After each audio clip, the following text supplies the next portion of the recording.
So yeah, hey everyone.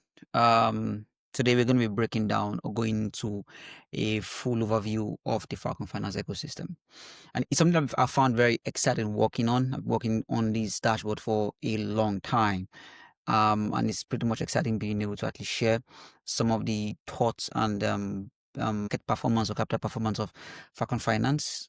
So this dashboard pretty much looks into Falcon Finance USDF, which is their synthetic dollar, its performance on the market, and then its utilization across two key DeFi protocols. And so this is pretty much what we're doing. And we're also going to be looking at a couple of the behavior between USDF and staked USDF. And although there's some interesting trends to actually note, but when we get into the data, we actually explore many of these things much more granularly, right? First, we look at the sheer scale of the Falcon Finance ecosystem right now, as of today, or as of a couple hours ago. One of the first things you get to understand is that supply has soared past 2 billion. I think supply is sitting around 2.1 billion US dollars. Whereas total value locked is around 2.2 billion. This is quite huge.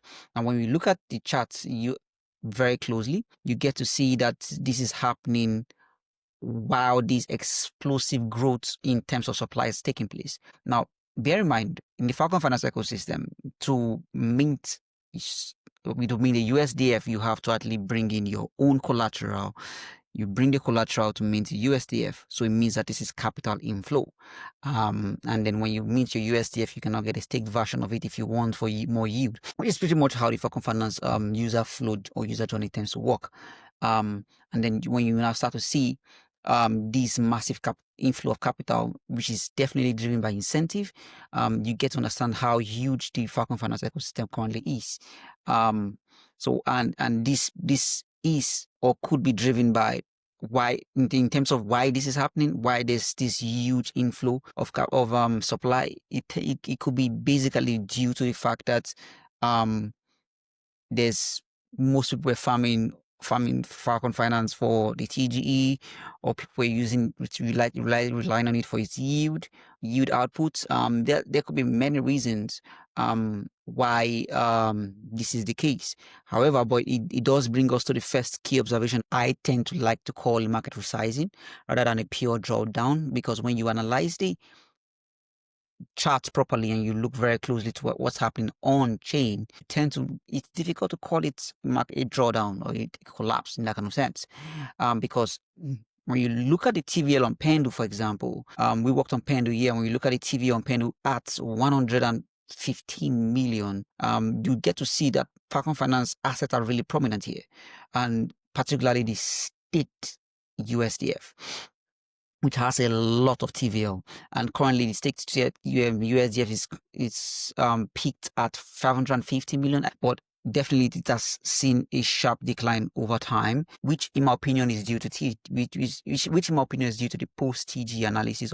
And then again, you get to now start to see how it's all happening, it's all flowing down. However, we get to see the same pattern in the stake efficiency chart for USDF. And when you look at the stake efficiency chart for USDF, you notice that for the past few weeks, there has been a major outflow from staking. More USDF is being unstaked than new USDF being staked, in that kind of sense. That's what the staking efficiency tends to look. And that's why you get to see the staking ratio percent at 11%. Now, bear in mind, when I initially worked on this dashboard a couple of months ago, staking ratio was about 54% or 55%. Now it's down 11%, and you can definitely see why that's the case right here. You can see the major spike down.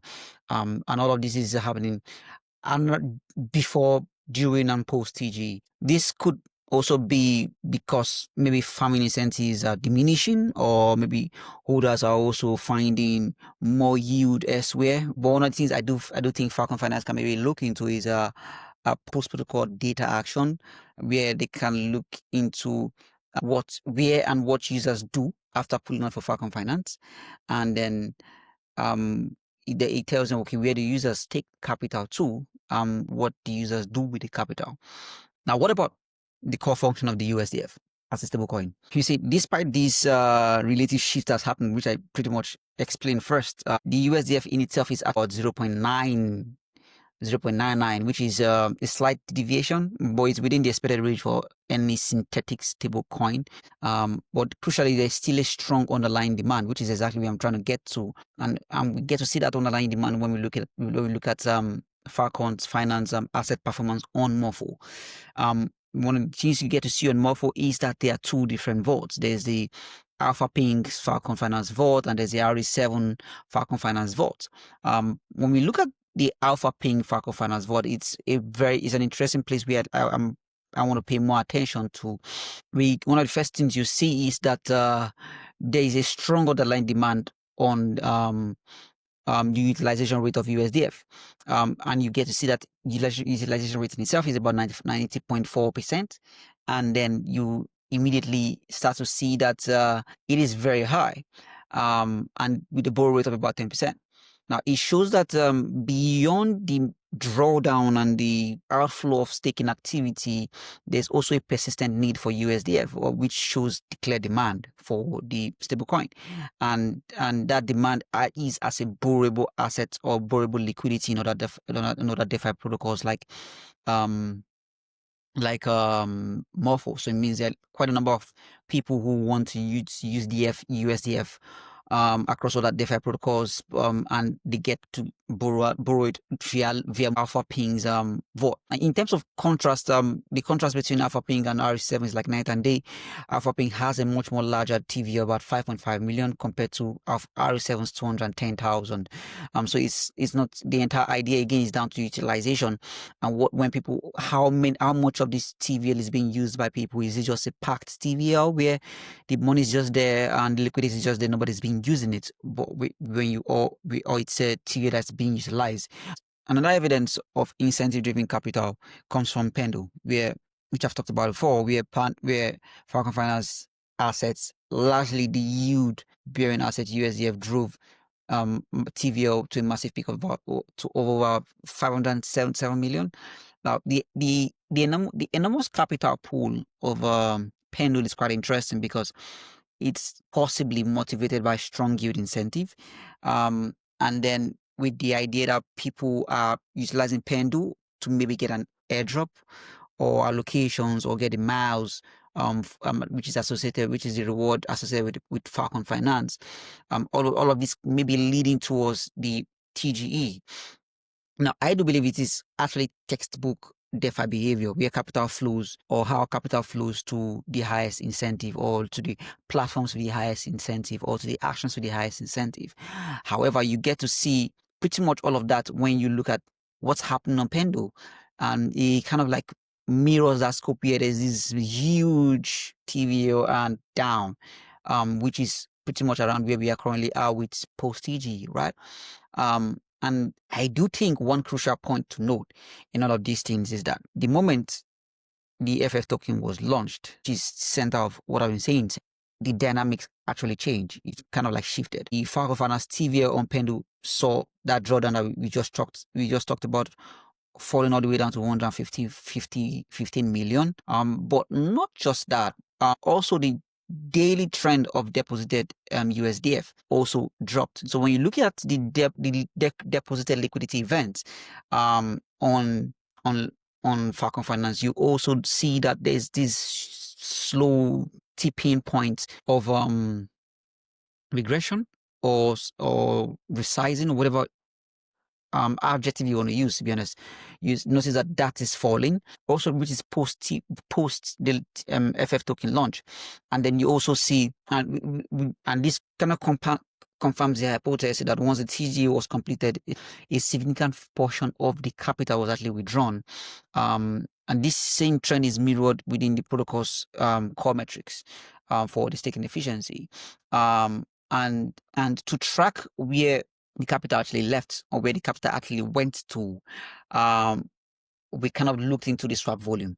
Now, we didn't do so much on swap. We just kind of looked into the swap pair and the swap volume and how it's behaved across time.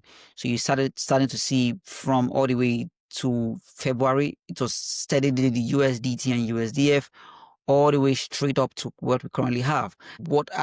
How are people moving the money out? How are people swapping out of their positions on USDF? That's pretty much via USDC, primarily via USDC against USDT and amongst other tokens, other token pairs like the wrapped ETH, USDF pair, and other channels as well. We didn't look into the platforms or the dexes that facilitated these pair swaps.